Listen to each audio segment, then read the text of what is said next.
আজকের বিষয় হলো এক্সেস থ্রি কোড। এখন যদি বলে যে একটা ডেসিমাল নাম্বার দেওয়া থাকে, দেখেন ডিজিটাল ইলেকট্রনিক্সে যেমন বললো 12 এর এক্সেস থ্রি কোড কত।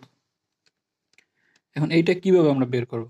এক্সেস থ্রি কোড মানেই যে ডেসিমাল নাম্বারটা আমাদের দেওয়া থাকবে এখানে, ধরেন এখানে চাই দেওয়া থাকে, এখানে 12 দেওয়া আছে, তো 12কে আলাদা আলাদা লিখবেন, অন এবং টু, এর সাথে থ্রি যোগ করে দিবেন। তো থ্রি যোগ করলে কত হয়? এটা 4, এটার সাথে থ্রি যোগ করলে কত হয়? 5। এখন এটার আমরা বাইনারিতে ট্রান্সফার করবো। তো বাইনারিতে ট্রান্সফার কীভাবে হবে?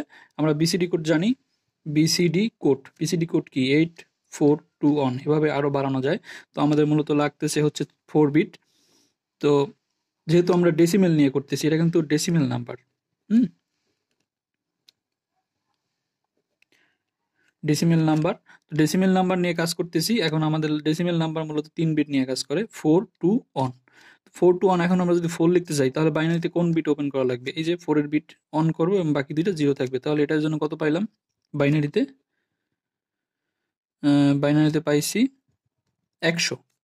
আর এই 5-এর জন্য পাইতেছি কত? তাহলে 4-এর একটা বিট ওপেন হবে, মানে 4 সোজা সোজা একটা বিট ওপেন হবে, মাঝখানে 2-এর বিট জিরো থাকবে আর অনের বিট ওপেন হবে। তার মানে কত? 101। তার মানে 101। এখন যদি আমরা টোটালি কোডটা লিখতে যাই তাহলে হচ্ছে কি হবে যে 12 এর এক্সেস থ্রি কোড কত হবে? টোটালটা লিখে দিব, এই যে এটাই এটাই ছিল আজকের বিষয়। ধন্যবাদ সকল।